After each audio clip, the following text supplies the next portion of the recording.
Queridos hermanos, me alegro de poder acompañaros en este día y poder compartir con vosotros la palabra del Señor. Ya me hubiera gustado poder hacerlo presencialmente, pero bueno, las cosas están como están y al menos pues podemos hacerlo a través de esta forma telemática. Sin duda alguna son tiempos difíciles los que corren. Y al pensar en qué compartir con vosotros en este día, pensé en un pasaje en el libro de Eclesiastés que nos habla acerca de la incertidumbre del futuro. Eclesiastés es un libro que de una manera muy especial nos habla de la realidad de la vida y cómo el vivir de una manera realista la fe realmente es importante. La fe no es cerrar los ojos a la realidad, es vivir la realidad confiando en el Señor. No negarla, sino vivirla de otra manera. Y en este pasaje en concreto que vamos a leer, en el capítulo 11, el autor de Eclesiastés nos hace ver algo que es básico, es sencillo, pero que es muy importante que en nuestro vivir diario podamos realmente ser conscientes de ellos y saber cómo afrontar la vida ante ese aspecto de la realidad. Vamos a leer el pasaje, se encuentra en Eclesiastés capítulo 11, como digo, y leeremos los versículos del 1 al 6. Y dice así la palabra del Señor. Echa tu pan sobre las aguas, porque después de muchos días lo hallarás. Reparte a 7 y aun a 8, porque no sabes el mal que vendrá sobre la tierra. Si las nubes fueren llenas de agua, sobre la tierra la derramarán. Y si el árbol cayere al sur o al norte, en el lugar que el árbol cayere, allí quedará.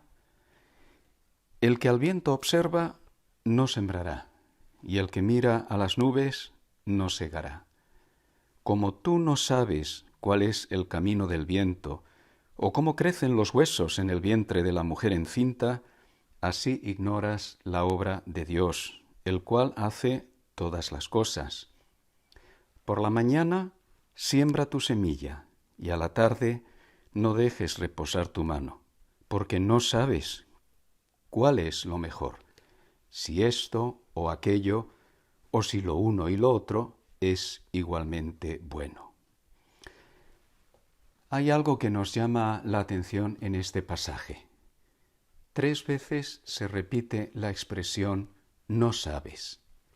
Mirad en el versículo 2, reparte a 7 y aun a 8, porque no sabes el mal que vendrá sobre la tierra. En el versículo 5, como tú no sabes cuál es el camino del viento, etc. Y en el versículo 6, por la mañana siembra tu semilla y a la tarde no dejes reposar tu mano, porque no sabes. Sin duda alguna, esta insistencia del autor bíblico en que no sabemos no es para, digamos, hundirnos en la depresión o minusvalorarnos o pensar que somos unos puros ignorantes, sino que hay una realidad, y es que no sabemos, y en concreto no sabemos lo que el futuro y la vida nos puede deparar. Sí que como cristianos sabemos lo esencial del futuro. El Señor nos ha dado sus promesas, la palabra de Dios nos revela el futuro que nos aguarda en los cielos. Pero la realidad es que la Biblia no es un libro que nos desvele nuestro futuro personal de mañana, de pasado, del mes que viene, del año que viene. No sabemos el futuro. El futuro está, desde un punto de vista humano, lleno de incertidumbre. Y en los tiempos que vivimos, si cabe, con más razón. Todos estamos experimentando de una manera muy directa, muy viva, la realidad de que hacemos planes y después tenemos que cambiarlo en un plazo mayor o menor de tiempo. No sabemos. El futuro que nos aguarda parece incierto y cada vez más. Bien, ¿qué hacer ante esta realidad, ante esta incertidumbre que nos puede causar zozobra, ansiedad u otras formas de actuar que no sería lo procedente en tiempos de incertidumbre. El autor de Eclesiastés nos hace ver que, aunque no sabemos el futuro, debemos labrar el futuro en el presente.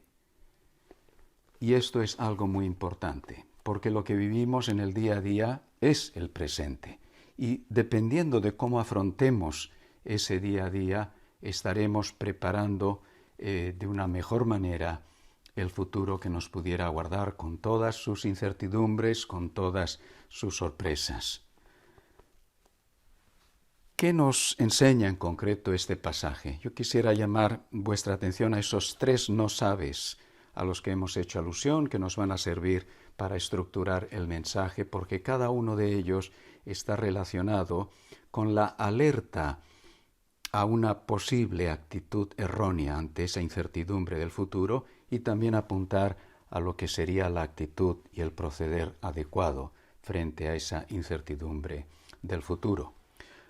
Los primeros 3 versículos apuntan a que el futuro, ese futuro incierto que no sabemos qué será, hemos de vivirlo en el presente, o mejor dicho, hemos de vivir el presente con generosidad. La respuesta a la incertidumbre del futuro no es el egoísmo, tendencia humana cuando no sabemos qué pueda venir en el futuro, sino la generosidad. Como humanos, cuando nos sentimos que el futuro es incierto, es muy normal que reaccionemos acaparando. Y ciertamente, no cabe duda, la previsión, la sabiduría de saber también en la medida de lo posible si se puede ahorrar algo, es importante. Tenemos que saber administrar los bienes que tenemos y saber prever lo que, hasta donde podamos, el futuro nos pueda deparar. Pero el pasaje no está hablando de esto, sino de que es fácil caer en una actitud egoísta de pensar solo en nosotros mismos cuando ese futuro es incierto. Y el texto nos dice, esto no es una actitud sabia. La actitud sabia ante esa incertidumbre del futuro es la generosidad. Y lo expresa en varias frases de estos 3 versículos. La primera, echa tu pan sobre las aguas, porque después de muchos días lo hallarás. Versículo 1. Hay un proverbio árabe que dice básicamente lo mismo. Echa tu pan sobre las aguas porque algún día tendrás recompensa. Podríamos pensar qué significa este proverbio en concreto, en cierta forma un tanto misterioso, pero realmente el punto de lo que quiere enseñar es esta actitud de desprendimiento. En este caso utiliza el pan como alimento básico, echarlo sobre las aguas, que pudiera parecer que esa actitud de desprendimiento, de generosidad, pues es digamos, no saber administrar lo que tenemos. Pero de nuevo, no es enseñarnos a tirar las cosas, es de nuevo a enseñarnos a una actitud de desprendimiento, no de acaparamiento. ¿Por qué? Porque la generosidad tiene recompensa. Esta es la idea. El generoso al final es recompensado. Después de muchos días lo hallarás, verás la recompensa de esa generosidad y de esa actitud de desprendimiento. El Nuevo Testamento nos hace ver que es así. También en nuestra vida como cristianos, que el que siembra poco, poco siega, y el que siembra mucho, pues más posibilidades tiene de segar.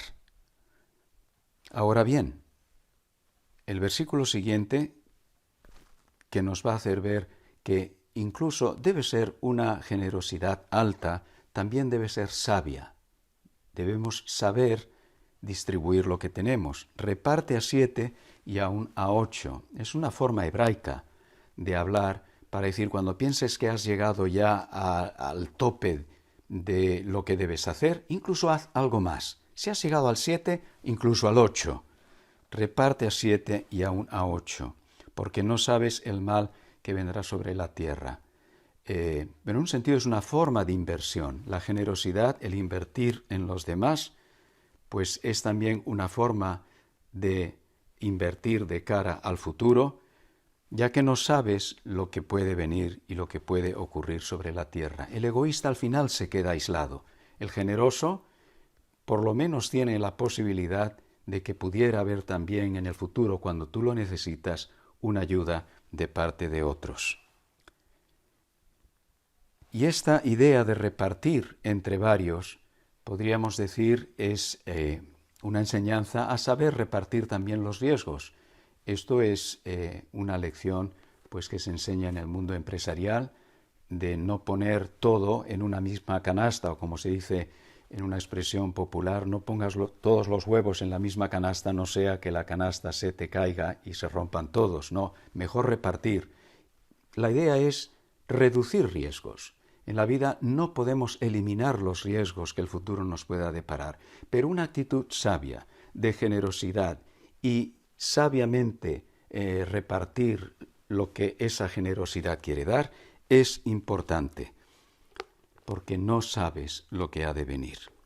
Y hay todavía vinculado con este primer no sabes otro consejo en el versículo 3. Si las nubes fueren llenas de agua, sobre la tierra la derramarán, y si el árbol cayere al sur o al norte, en el lugar que el árbol cayere, allí quedará. Aparentemente como que no tuviera mucha conexión con los dos primeros versículos, pero sí que la tiene.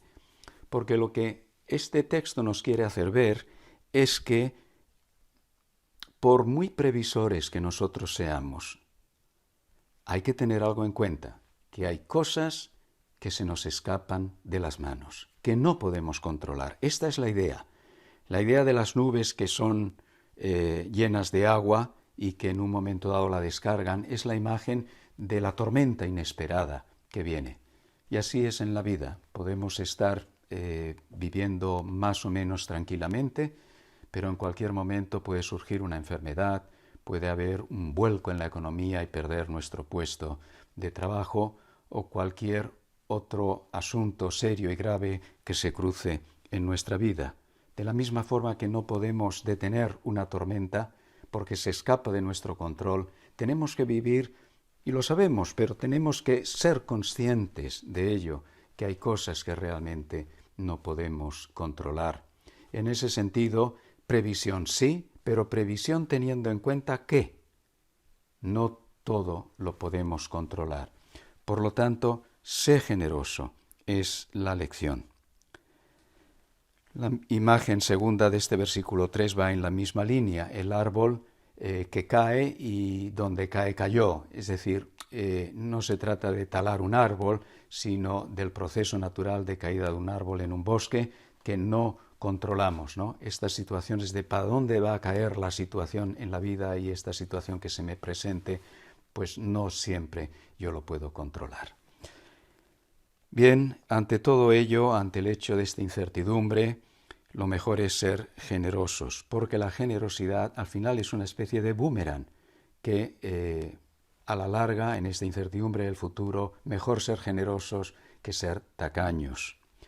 Pienso que esto también es aplicable, este principio, a la Iglesia del Señor. Y como decíamos, vivimos tiempos de tremenda incertidumbre y todos tendemos a mirar todavía más, ¿no? Por cada euro. Es verdad, pero recordemos también que ante situaciones de crisis hemos de combinar el sentido de prudencia sin olvidar el sentido de la generosidad. Y es una realidad que en estos tiempos también sabemos que no solamente la economía familiar está siendo puesta a prueba, también la economía de la obra del Señor, de las iglesias, por supuesto de todo el país, pero aquí también es un llamado a que lo que nos inspire en tiempos de crisis sea este espíritu, generosidad. Echa tu pan sobre las aguas, no lo retenga para ti mismo, porque a la larga será como una especie de boomerang que también pues te beneficiará a ti y beneficiará a la larga esa generosidad a la obra del Señor. Vamos con el segundo no sabes, el segundo punto que quisiéramos resaltar en este pasaje. Y si el primero nos hablaba de generosidad, esta segunda parte nos habla de la importancia de tener arrojo. Una tentación propia de tiempos de crisis o una sensación propia en tiempos de crisis es la de tener cierto temor. Y como tengo cierto temor, el temor es paralizante, el temor me quita la iniciativa, porque es que no sé por dónde puedo salir, así que mejor dejemos las cosas como están, no tomemos mucha iniciativa, no es el momento, dejemos que pase el chaparrón y después ya tomaremos las iniciativas que haya que tomar. No es una actitud adecuada esta tampoco. Ante la incertidumbre del futuro, ese futuro se labra en el presente con atrevimiento, con arrojo. Hay que echarle ganas, podríamos decir, a la vida. No nos podemos achantar y quedarnos sentados en tiempos de crisis, en tiempos de prueba, en tiempos de incertidumbre. Lo expresa el texto en el versículo 4 de una forma muy gráfica. El que al viento observa no sembrará, y el que mira a las nubes no segará. La imagen en un contexto agrario como era el de Israel de aquellos tiempos, pues claro que la persona cuando va a sembrar o va a segar tiene que tener en cuenta el tiempo que hace. Sería absurdo que si hay un vendaval la persona salga a sembrar. El texto no está diciendo esto. Lo mismo sería imprudente que si hay, un estado de nubes, que el cielo está tremendamente cubierto, enunciando una tormenta fuerte, no tiene sentido salir a segar. Pero no es esto lo que el texto dice. Lo que el texto dice es la persona, permitidme la expresión, tiquismiquis, que espera que todo sea perfecto para poder lanzarse a lo que ha de hacerse. Si estamos pendientes del detalle y a la menor brisa, aquel que tiene que sembrar no siembra, pues es muy posible que tarde mucho en sembrar y al final no lo haga. Si la persona que tiene que segar porque haya algo de viento, algo de brisa, piense que se ponga en lo peor, ¿no?, la actitud del pesimista, pues tampoco lo va a hacer. Bien, pues la enseñanza del texto es no tengas esta actitud. Sí, prudencia, claro que sí, y hay que saber leer los tiempos, y hay tiempo para cada cosa. Eclesiastés mismo, en el capítulo 3, todo tiene su tiempo. Sería absurdo ponerse a sembrar cuando no es la época de la siembra o a segar cuando la planta aún no ha crecido. Sí, prudencia sí, pero arrojo también, atrevimiento, este equilibrio que hay que tener en la vida. No te dejes, pues, paralizar por las circunstancias adversas. Y hay una palabra de aliento en el versículo 5 para hacer esto. Cuando el texto dice, como tú no sabes cuál es el camino del viento, o cómo crecen los huesos en el vientre de la mujer encinta, así ignoras la obra de Dios, el cual hace todas las cosas.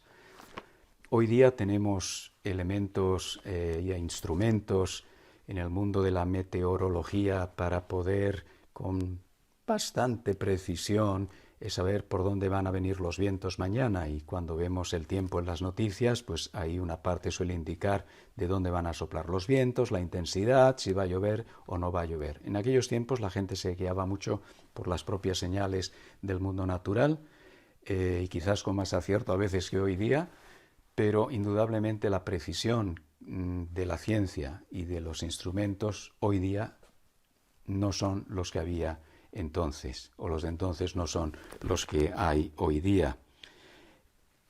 Entonces tú no sabes el camino del viento. Hoy día se pueden saber mejor, pero en aquellos tiempos no se sabía el camino del viento y por lo tanto por dónde podía venir al día siguiente o dentro de unas horas. Tampoco, dice el autor de Eclesiastés, cómo crecen los huesos en el vientre de la mujer encinta. De nuevo, no sabemos ni los misterios de la naturaleza, ni tampoco sabemos, dice, la obra de Dios, el cual hace todas las cosas. Hoy día, de nuevo con las ecografías, podemos ver bastante bien el desarrollo de un feto. En aquellos tiempos no. Y después, pues nacía la criatura y, bueno, pues qué interesante, ¿no? Qué maravilla como la criatura se había desarrollado en el vientre de su madre.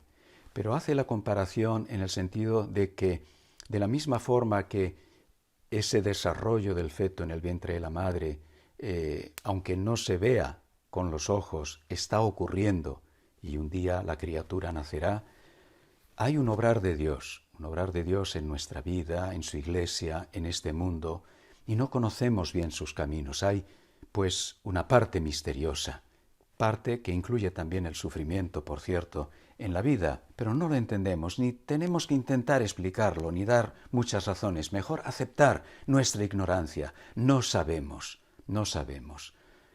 Más de una vez, en lugar de dar grandes explicaciones, deberíamos decir sencillamente, no sé. Es que hay muchas cosas que no sabemos y no vamos a saber, pues posiblemente hasta que estemos con el Señor. Aceptar ese nivel de ignorancia del ser humano es bueno y vivir acorde con ello. Pero eso no significa ignorar que hay una obra de Dios. No la acabamos de entender, pero aún en medio de los tiempos de crisis, de prueba, Dios obra. Dios está haciendo, Dios nos ha parado, Dios sigue tejiendo el desarrollo de su reino y el plan que Él tiene para su iglesia y que culminará en el futuro. Y lo tiene para nuestra vida. El Señor cumplirá su propósito en mí, decía el salmista.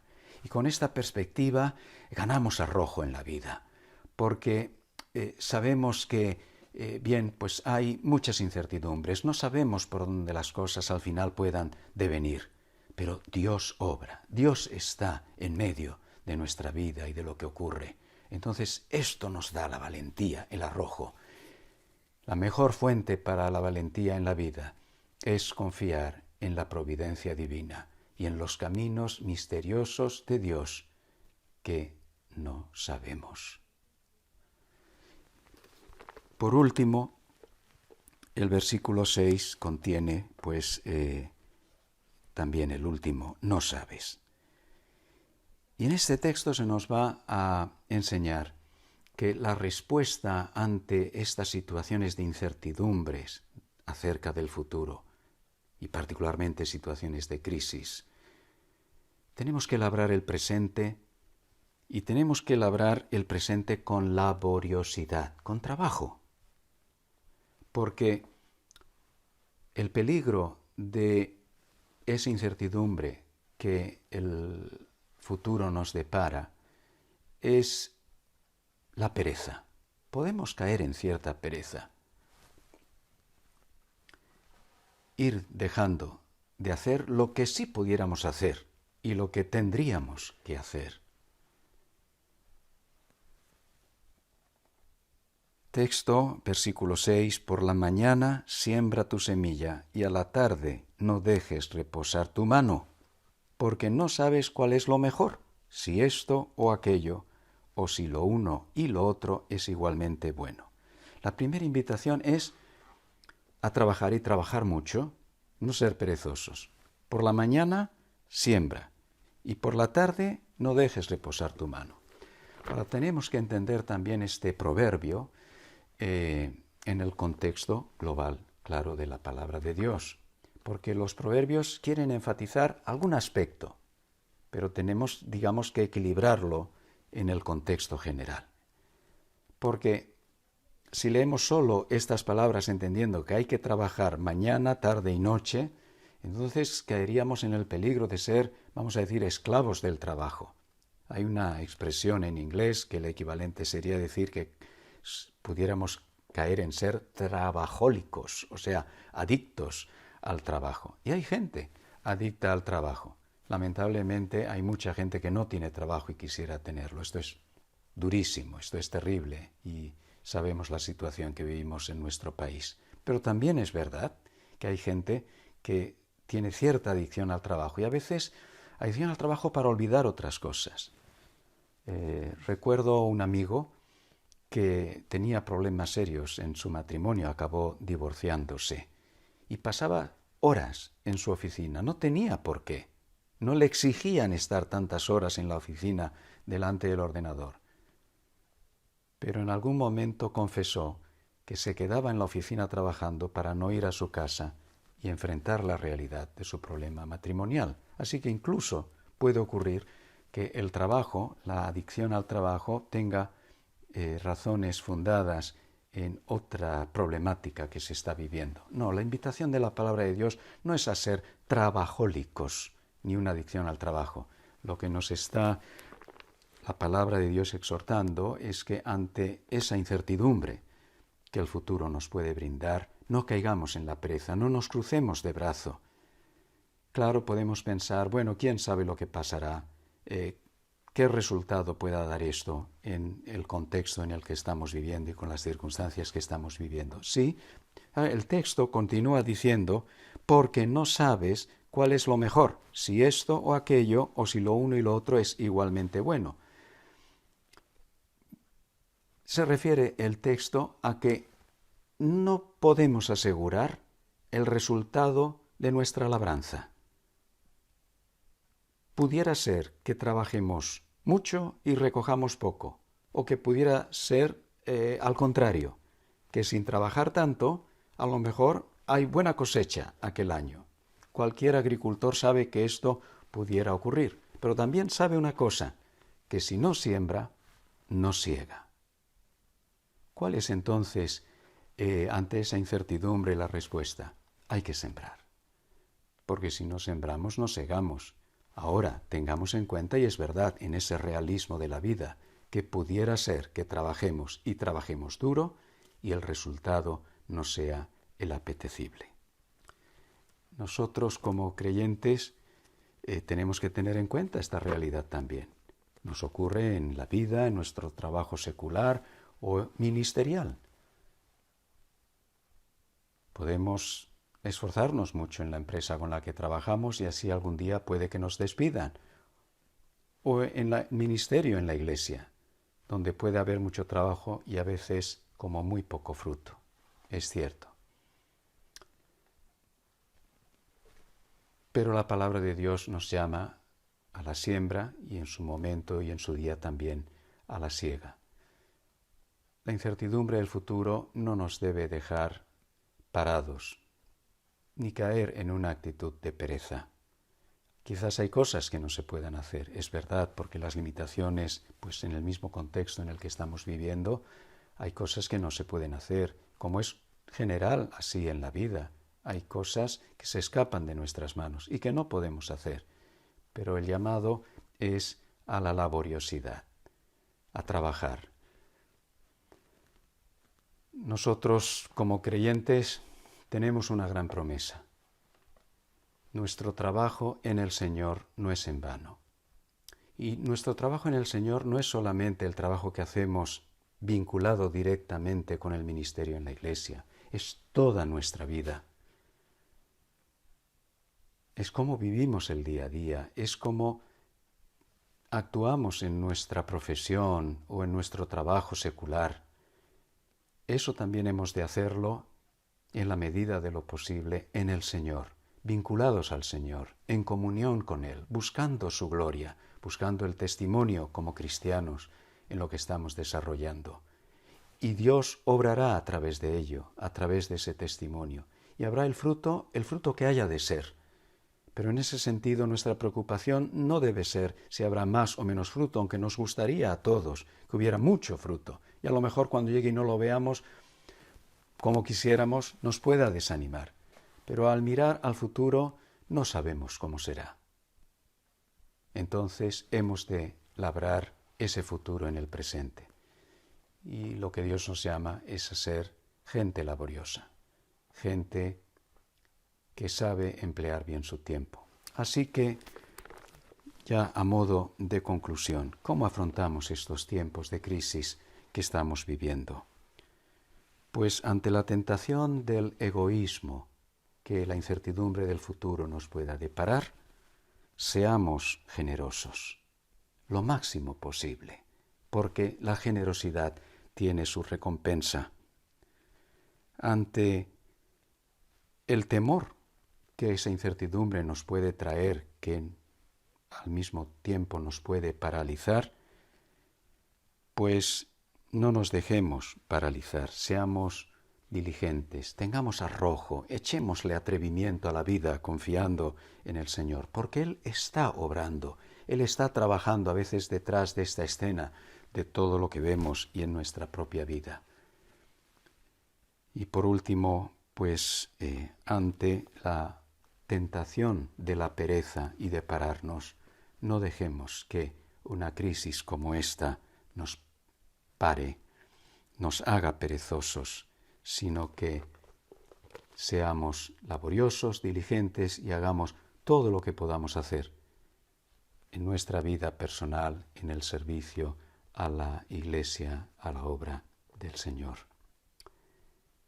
Pues que el Señor os bendiga, que esto también pueda ser una realidad, no solamente en vuestra iglesia, sino en las demás iglesias en nuestro país, por no decir el mundo entero, ante la situación que vivimos, y que todo este tiempo de crisis que nos está poniendo a pruebas, al final vivamos este presente duro que nos toca vivir, labrando el futuro que también llegará, y un día veremos que si en el presente sabemos reaccionar adecuadamente, seguro que veremos el fruto un día en el futuro. Que el Señor os bendiga.